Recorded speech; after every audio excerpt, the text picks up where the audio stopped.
feel like everyone was doing the mic thing. I wanted to join in. I don't want to waste any time. Honorable mentions go to Karen Meat, Jash Leak, iDress, Helena Hauf, John Hopkins, Hopalong, Gorilla Toss, Callie Uchis, Milo, William Basinski, and Lawrence English, Arctic Monkeys, Jeff Rosenstock, The Internet, Unknown Mortal Orchestra, and Blade. Also want to give a shout out to albums that my friends came out with this year: Steven Leftovers with No Dreams, Future Nest with To Heaven and Back, and Piriform Clone with...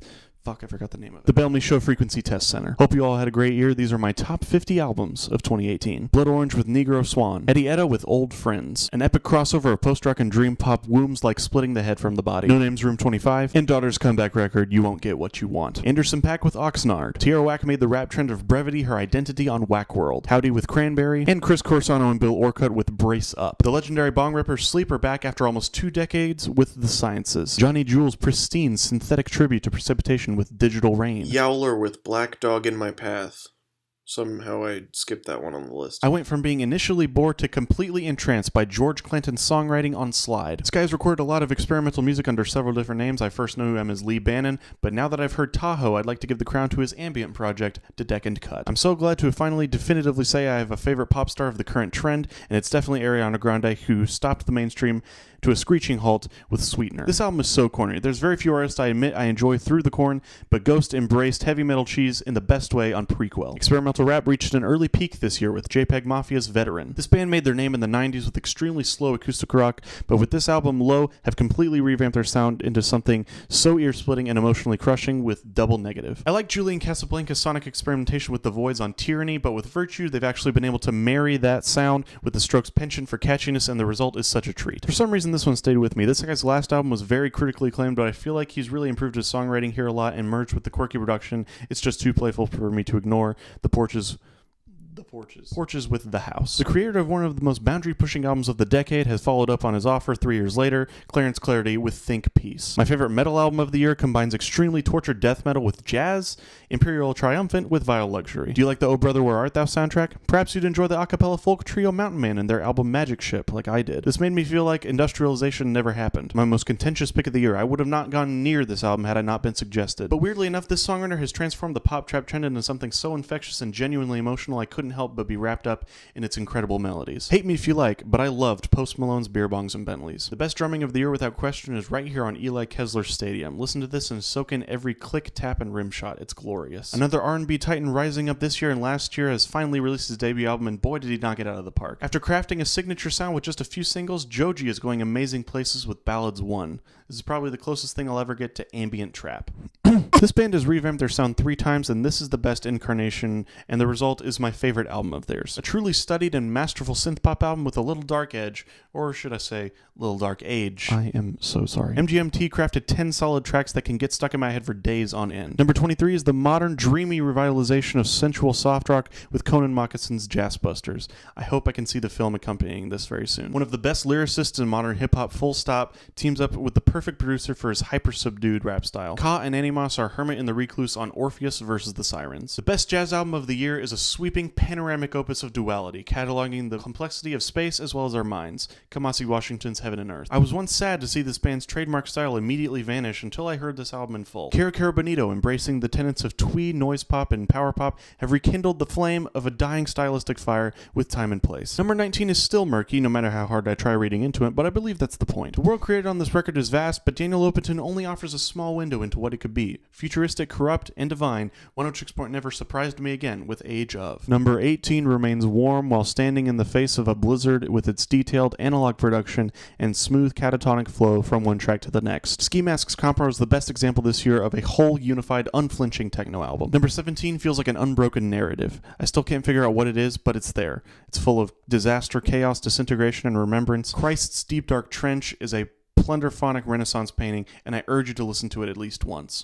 Number 16 is lo-fi, but I don't want that to be the only characteristic you pull away from it, because there's so much more going on here. Hip-hop, post-punk, gospel, blues, dub, and soul all fade together like food coloring permeating a glass of water on Young Father's best record, Cocoa Sugar. Number 15 reminds me that everything's fine. Actually, nothing's fine, but Jean Grey and Quelly Chris are willing to laugh in the face of impending doom on one of the most gut-busting albums of 2018. This band's debut album has been held on a pedestal as untouchable, but in my opinion, their newest album has finally capitalized on their full potential. The sound is here better than ever, but so are the songs. songs. This makes me want to rage and ascend to heaven all in one go. No ages, snares like a haircut. The best ambient album of the year goes to an artist who produces under at least 3 different names, but this particular project features slow motion, viscous drums with various clicks and sizzles that fill the room like smoke, and it's one of the most calming atmospheres I've subjected myself to this year. Pendants Make Me Know You Sweet is my favorite release so far from Brian Leeds. I first learned about him through QuercOS, but Pendant has created something so much more poignant, in my opinion. We're getting there.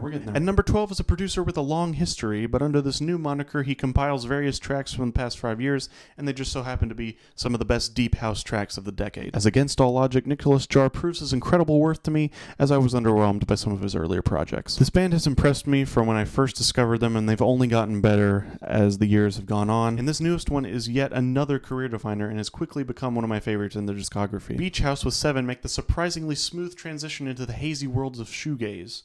So glad they changed up their sound after so long. At number 10, this album really leaped out at me, attacked me. I was attracted to this project's sound with the album last year, but it wasn't until I heard The Ugly Art that Machine Girl really convinced me as a boundary-pushing act in digital hardcore. The addition of live drums really made all the difference on this one, bringing influences together from hardcore punk and various shades of EDM like hardcore techno and gabber.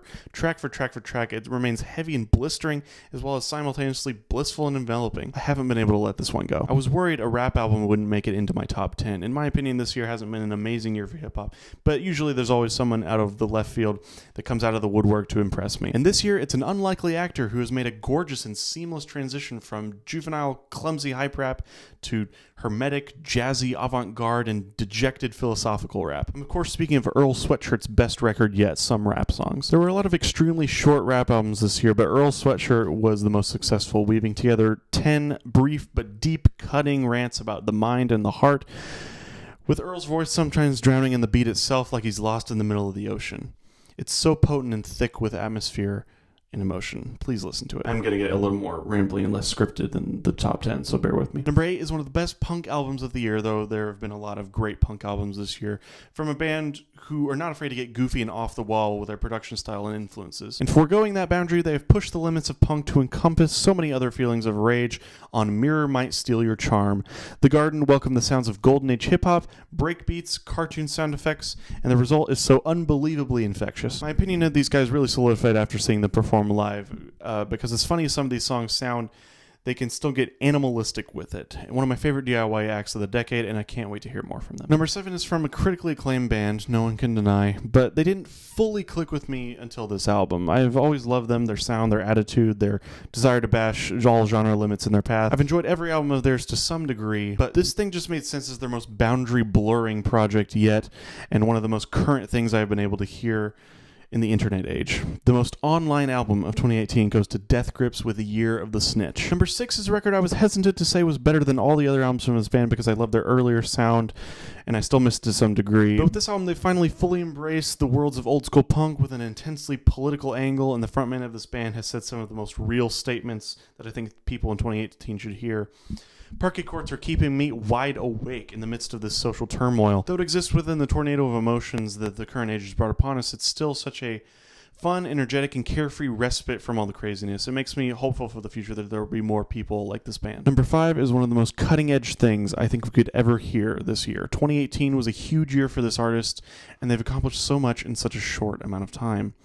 From being anonymous to taking the spotlight and being so upfront that none other than the Grammys have taken notice. Sophie's debut, Oil of Every Pearls on Insides, is a futuristic, glossy, stretchy, metallic, bustling, overwhelming take on dance music and pop, and we all need to be watching. This is truly essential music. Number 4 is an album from an artist who has also had a huge year. I heard their previous album and wasn't that impressed, but this new record really opened my eyes. What we have on our hands is a grand theatrical rock opus packed with 12 miniature one-woman plays, where the artist paints a portrait of a character, tells a story, and then vanishes all under 3 minutes each time. It sounds simple, but the instrumental choices, an absolute stunner of a vocal, and show-stopping songwriting showcase a level of talent nearly unprecedented in this particular sound. Mitski with Be the Cowboy. It's been an incredible year for experimental music. You can just see that from more than half of my top 10 falling into that category alone. We saw so many boundaries pushed and genre lines blurred, and those methods that artists used to blur those lines were stunning, striking, and shocking. But no one impressed me more with their effortless versatility than Eve's Tumor. What blew my mind was what I heard when the artist's name floated in my periphery. Ambient works, field recordings, plunderphonic R&B peppered Tumor's early online releases. But this year, the floor was literally pulled out from under us, with the artist's major label signing to Warp, with the album Safe in the Hands of Love, a jarring leap into the worlds of art pop and post-industrial rock. I'm convinced that Tumor is a heavenly being from another world who has landed on Earth as a messiah of music, teaching us valuable truths. I urge you to be enlightened by this album's sonic wisdom. Number 2 is one of the best pop albums to hit the mainstream this decade easily. I've loved this artist up until this point with their records, but I always saw something more, and I didn't expect them to acquire that extra quality by dialing back the grand factor. When in the past this artist has relied on sweeping narratives and vast oral environments with layers upon layers of organic instrumentation, this time the production is crisp and digital, and the artist has directed the detailed cinematic eye on herself and her own personal experience. With her true self at the wheel, the focus has been reoriented at just producing one perfectly succinct, catchy pop song after another, and the resulting record is literally fireworks from front to back. Dirty Computer is Janelle Monáe's best album, and I know the Arcandroid and Electric Lady are tough competitors, but by reeling back some of the eccentricities and some of the instrumental risks, there's no room for error, and Monáe's pop formula remains refreshing, inviting, and forward-thinking. The current sound of pop music will never be executed as well as this. And my album of the year goes to Adrian Linker's Abyss Kiss for personal reasons. You can read the review in the description if you'd like. Thanks so much for watching, and have a happy holiday.